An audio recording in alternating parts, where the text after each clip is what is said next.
Hello students, फिर से स्वागत है आपका सालोम इंस्टीट्यूट के यूट्यूब चैनल पर। कैसे हैं आप सब। और हमारी जो सीरीज़ चल रही थी वो सिंपल इंटरेस्ट, कंपाउंड इंटरेस्ट चल रहा था। बेसिक कंसेप्ट हमारा चल रहा था। 3 क्लास हमारी हो गई हैं।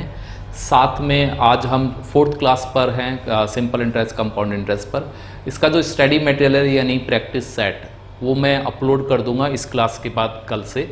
और वो आप टेलीग्राम ग्रुप से, जो इसमें आपके यूट्यूब चैनल पे इसी वीडियो के अंदर आपको एक लिंक दे रखा होगा, उसको आप ज्वाइन कर टेलीग्राम ग्रुप से जो इसकी पीडीएफ है उनको आप डाउनलोड करके उनको सॉल्व करना स्टार्ट करना। एक क्लास हम पीडीएफ की लगा लेंगे तो सॉल्यूशन आपको और आंसर क्या होंगे उसके, उस पर अपन एक क्लास ले लेंगे। क्लियर है। तो आज वाली क्लास स्टार्ट करते हैं। आज वाली क्लास का जो बेसिक कंसेप्ट है, जैसे हम प्रीवियस क्लास में ही थे कि कंपाउंड इंटरेस्ट जब चलता है तो रेट जो होती है, कोई भी रेट जैसे R% है, ये कैसी होती है, ईयरली होती है। क्लियर। ईयरली दर होती है, यानी 12 महीने का पूरा हिसाब होता है। क्वेश्चन में ये दर हमेशा जो प्रेजेंट होती है वो हमेशा ईयरली होती है। लेकिन कई बार क्वेश्चनों में हम चाहते हैं कि जो कंपाउंड इंटरेस्ट की गणना है वो ईयरली ना होकर कुछ शॉर्ट टाइम पीरियड्स के हिसाब से भी होती है। जैसे अगर मैं चाहता हूं कि ब्याज की गणना यानी इंटरेस्ट की गणना हर 6 महीने बाद हो, क्लियर है, तो जो दर दे रखी है वो तो ईयरली होती है, तो उस दर को आपको क्या करना पड़ेगा, हाफ करना पड़ेगा। और टाइम को, क्योंकि 1 साल में 2 बार गणना हो जाएगी, तो टाइम को 2 से मल्टीप्लाई करना पड़ेगा। इस तरह वो 2 गणना आपको दिख जाएंगी 1 साल की अगर है। अगर आप चाहते हो कि हर 3 महीने बाद हो यानी क्वार्टरली, तो जो भी दर है, अब क्वार्टरली का मतलब है कि उसको आपको 4 से भाग करना होगा, क्योंकि 1 साल में क्वार्टरली यानी हर 3 महीने बाद अगर हम गणना करते हैं तो गणना टोटल कितनी हो जाएंगी, 4 बार, यानी जो टाइम दे रखा है उसको 4 से मल्टीप्लाई करना होगा। अभी तक बच्चा क्या यहीं तक सीमित रहता है, आपको और आगे बढ़ना होगा। आजकल क्वेश्चनों के पेपरों में कुछ भी अपने हिसाब से दे सकता है, हाफ ईयरली और क्वार्टरली के अलावा भी दे सकता है। वो बोल सकता है कि ब्याज की गणना हर 4 महीने बाद है, तो आपका लॉजिक बिल्कुल क्लियर होना चाहिए। अब जो दर है उसको 3 से भाग करना पड़ेगा, क्योंकि 1 साल में अब गणनाएं कितनी बार होंगी ब्याज की, 3 बार। और जो टाइम है, क्योंकि 3 बार गणना हो रही है तो 3 बार गणना होंगी, टाइम को 3 से मल्टीप्लाई कर दो। ऐसा भी हो सकता है कि वो अब आपसे बोल दे कि ब्याज की गणना हर 2 महीने बाद, तो फिर आपके 1 साल में कितनी गणना होंगी, 6 होंगी। तो दर को क्या करना होगा, 6 से भाग करना होगा और समय को 6 से गुणा करना पड़ेगा। इवन ऐसे भी बोल सकता है कि ब्याज की गणना 9 महीने बाद, अगर 9 महीने बाद है। अब देखो, आपको थोड़ा समझना है कि 9 महीने बाद का क्या हिसाब है। आप इधर देखो, यहां पर आपने 2 से भाग करा जब हर 6 महीने बाद है। 2 से क्यों करा, क्योंकि अगर मैं 1 साल में 12 मंथ होते हैं, 6 से डिवाइड कर दूं तो अपने पास क्या आ जाएगा, 2। उससे आपने भाग करा है। क्लियर है, उससे आपने भाग करा है। आप ऐसे भी बोल सकते हो, यहां पर 4 से भाग क्यों करा, कि 12 मंथ होते हैं, 3 से भाग करने पर अपने पास क्या आ जाता है, 4 से आपने भाग कर दिया।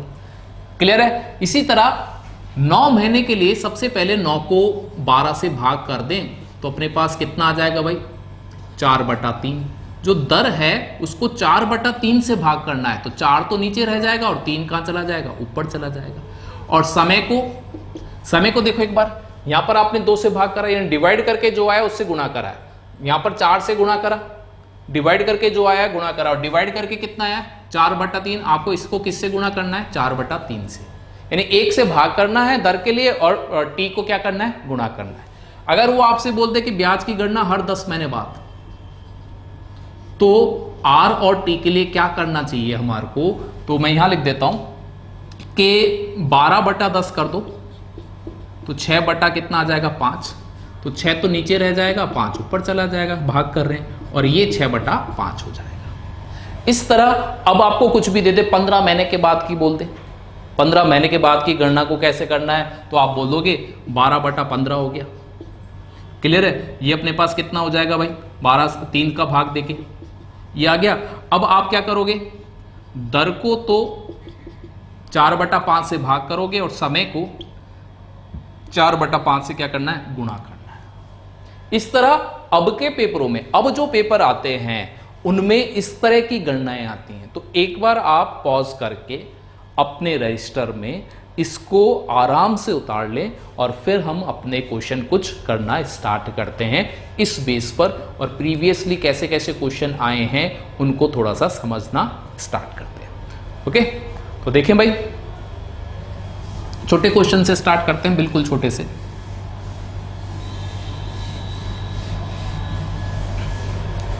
जैसे एक क्वेश्चन है पेपर में आया हुआ, ही मैं ले रहा हूं।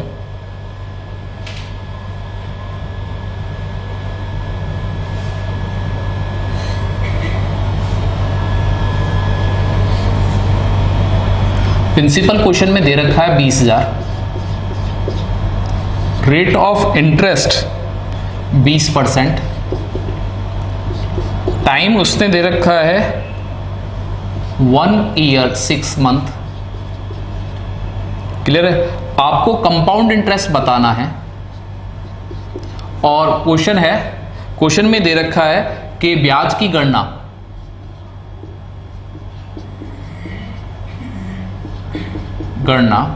हाफ ईयरली है।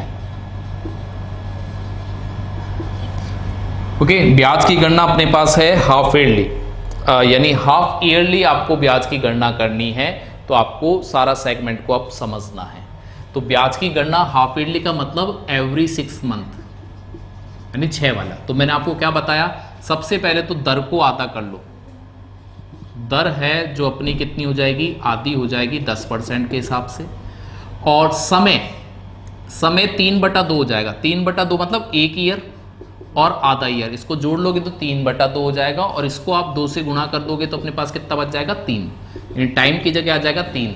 अब जो भी आपको अच्छा लगता है उस तरीके से आप कर सकते हो। तो 20,000 1/10, मैं इनके भी शॉर्टकट बता दूंगा जब आप आगे बढ़ोगे, लेकिन अभी अपन कंसेप्ट पर बेस पर बात कर रहे हैं।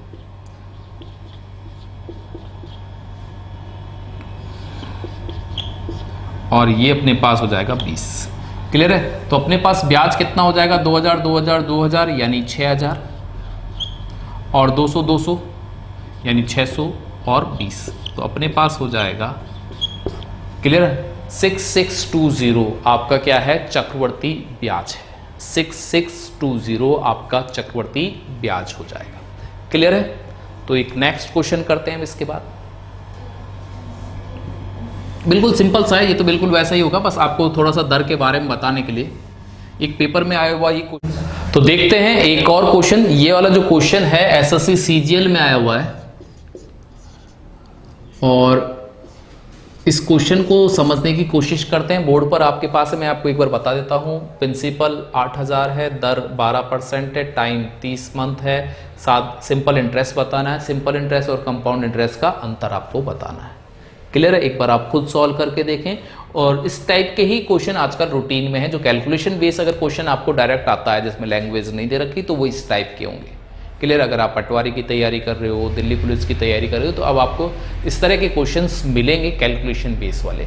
तो देखो, आपको अगर 6 महीने का होता तो अपन 12/6 कर देते, 2 आ जाता। अगर क्वार्टरली होता तो आप क्या कर देते, यहाँ पर 4 आ जाता 3 से। इसी तरह अगर अपने पास 12 महीने हैं तो अपन को किससे भाग करना है, 10 से, तो अपने पास 6/5 आ जाएगा। और इस दर को 6/5 से क्या कराना है, डिवाइड कराना है। तो अपने पास जो दर बन जाएगी वो क्या बन जाएगी, 10%। 30 महीने हैं, अगर हर 10 महीने बाद गणना होती है तो 30 महीने में कितनी गणना होंगी, आप बोलोगे 3। क्लियर? एक तो इस तरीके से कर सकते हो, या फिर आप ऐसे कर सकते हो, इसको आप ईयर में चेंज कर दो। क्लियर? ईयर में चेंज करने के बाद इसको इस तरह आप गणना कर दो, जो भी आपको इजी लगे उसको कर लो, इससे भी 30 आएगा। वैसे कॉमन सेंस होना चाहिए, 30 महीने अगर अपने पास टाइम दे रखा है, हर 10 महीने बाद अगर अपन गणना चाहते हैं तो अपने पास गणनाएं कितनी होंगी, 3 होंगी। नहीं तो फिर आप 30 महीने को 12 से डिवाइड करके ईयर में बदल लो, 6 आपके पास ईयर आ जाएगा। क्लियर है? और फिर जो दर के लिए आपने करा है उससे अपन को डिवाइड नहीं करना, मल्टीप्लाई करना है, 6/5 से मल्टीप्लाई कर दो। क्लियर है? अब आपके पास जो तरीका है उससे कर लो। अब 8000 है, वही 1/10 आ जाएगा, 800, 800, 800, ये अपने पास हो जाएगा 80, 80, 80 और ये 8 हो जाएगा। ये सारा का सारा अपने पास चक्रवर्ती ब्याज आएगा। चक्रवर्ती ब्याज अगर आप देखना चाहो तो यहाँ पर अपने पास 2400 हो जाएगा और ये अपने पास 248 आ जाएगा, यानी अपने पास 2648 अपना आंसर आ जाएगा, यानी कंपाउंड इंटरेस्ट 2648 आएगा। क्लियर? 2648। और अगर अब आपसे पूछे कि साधारण ब्याज चक्रवर्ती ब्याज में अंतर बताएं, साधारण ब्याज और चक्रवर्ती ब्याज में अंतर बताएं, तो अंतर कैसे निकालना है ये आपने नोट डाउन कर लिया होगा। इंपॉर्टेंट है, इस तरह के क्वेश्चन आते हैं तो थोड़े सा आप इस चीज को समझें। और अगर आप अंतर पर जाना चाहते हो तो सिंपल सा है कि आपके पास कंपाउंड इंटरेस्ट आ गया है, अब आपको सिर्फ क्या करना है, सिंपल इंटरेस्ट बताना है, तो आसानी से निकल सकता है। सिंपल इंटरेस्ट में तो कुछ है ही नहीं, इसमें तो दरों का कुछ भी सिस्टम नहीं होता, दर वही की वही अपने पास क्या हो जाती है, 12% हो जाती है। समय का ये आपके पास देखना है कि यहां पर समय को आप ईयर में चेंज कर दो।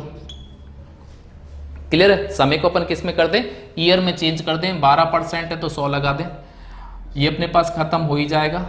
तो यहां पर अपने पास आंसर आ जाएगा ये। क्लियर है? तो साधन ब्याज अपने पास अगर 2400 है, चक्रवर्ती ब्याज इस प्रोसेस से अपने पास होगा 2648, तो आपका जो अंतर हो जाएगा वो कितना हो जाएगा। क्लियर है? क्वेश्चन को और भी घुमाया जा सकता है। आ रही बात समझ में? क्वेश्चन ऐसा भी हो सकता है कि आपको और पेचीदा बना दे, और पेचीदा बना दे इसका मतलब ये मिटा दे। क्लियर है? आपके ये मिटा दे, आपको ये डाटा दे दे और ये बोल दे कि ब्याज की गणना हर 10 महीने बाद है और अंतर बता दे, तो फिर आपको जैसे मैंने प्रीवियस क्लास में बता रखा है, यहां पर यहां तक तो पहुंचना ही पहुंचना है, तो 1/10 आ जाएगा। तो आप 3x + 1 upon x³ is equal to d/p पर पहुंच जाए। ये अपने पास 31 आ जाएगा। क्लियर है? और ये 10 यानी अपने पास 1000 आ जाएगा। ये अपने पास 248 आ जाएगा और ये प्रिंसिपल हो जाएगा। क्लियर है? अब आप इसे 8 से कर दें तो ये 8 से कट जाएगा और ये अपने पास 8000 आ जाएगा। मैं आपको गारंटी देता हूं, जो जिस भी बच्चे ने अगर पहले कोचिंग कर रखी है या फॉर्मूला बेस से कोचिंग कर रखी है तो वो इसका आंसर नहीं निकाल सकता। अगर ये डाटा, देखो डाटा समझो, चक्रवर्ती ब्याज साधारण ब्याज में अंतर दे रखा हो, टाइम दे रखा हो 30 महीने, दर दे रखी है 12% टाइप की, साथ में ये बोल रखा है कि ब्याज की गणना जो है वो कैसी है, हर 10 महीने बाद है। आपने हाफ ईयरली कर रखा है, आपने क्वार्टरली कर रखा है, लेकिन 10 महीने बाद वाली गणना दे रखी है आपको कि हर 10 महीने बाद की गणना है। और अब आपसे प्रिंसिपल पूछ रहा है तो आप सिर्फ और सिर्फ बेसिक कंसेप्ट से कर सकते हो, कोई ट्रिक या फॉर्मूले से नहीं किया जा सकता। ये आपको मैं लिख के दे सकता हूं। जब आप PDF डाउनलोड करोगे टेलीग्राम से तो मैंने इस तरह के काफ़ी क्वेश्चन बनाए हैं जिससे कि आपका थोड़ा सा दिमाग चले और आप फॉर्मूला बेस्ड मैथ से थोड़े से दूर हैं और बहुत इजी मैथ वाले पर आ जाएं। क्लियर? बहुत इजी फॉर्मेट में हम, बहुत मुश्किल क्वेश्चन है, बहुत पेचीदा क्वेश्चन है, नो डाउट, लेकिन आप मात्र और मात्र 25 से लेकर 30 सेकंड में कर सकते। क्लियर है? तो इस तरह से आपकी आज वाली क्लास स्पेशली मैंने बनाई है कि जब दर हाफ ईयरली, क्वार्टरली इतना तक बच्चा रहता है, लेकिन 4 month, 5 month, 6 month, 9th month, 10 month, 12 month, 15 month, इस तरह का अपने पास अगर सिस्टम आ जाए तो हमें क्या करना चाहिए। क्लियर है?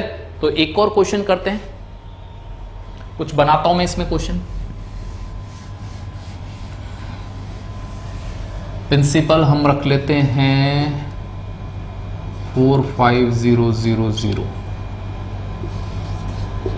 रेट ऑफ इंटरेस्ट हम लिख लेते हैं 15%।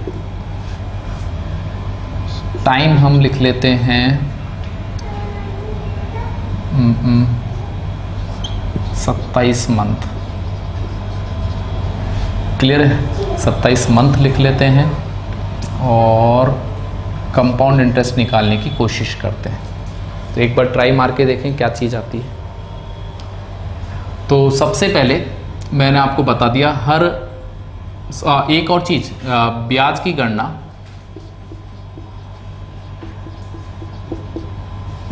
हर 9 महीने बाद है, ये आपको क्वेश्चन में गिवन है।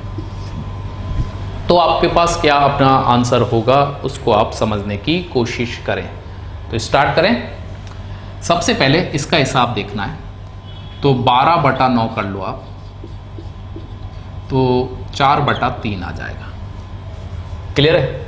4/3 आएगा। मैं दर को थोड़ा सा चेंज कर रहा हूँ जिससे कटने में सिंपल है। मैं 15 की जगह 16 कर रहा हूँ। बनाया हुआ क्वेश्चन है जिससे कि आप समझ पाओ।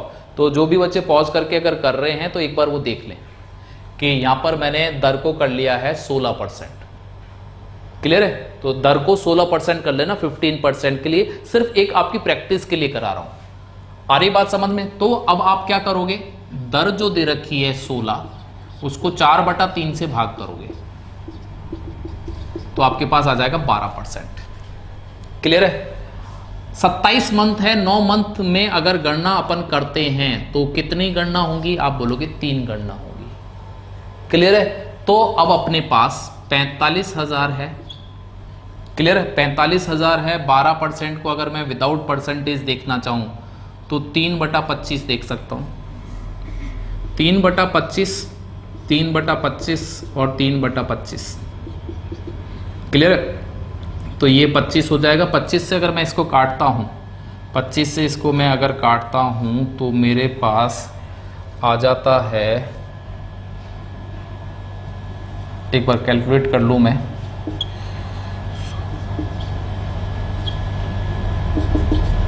तो अपने पास आ जाता है 5400। ये भी हो जाएगा 5400। एक बार कैलकुलेशन देख लेना, कहीं कैलकुलेशन में गड़बड़ ना हो। 3/25 को अगर अपन 45,000 से काटते हैं तो मेरे हिसाब से जो गणना है वो ये आएगी। इसके बाद फिर हम 3/25 अगर करते हैं 3 बार 3/25, तो मैं देखता हूँ कि मेरे पास आ जाता है 16, 4 20 21, 21 × 3 18, 4 और ये अपने पास 6। तो यहाँ पर अपने पास आ जाता है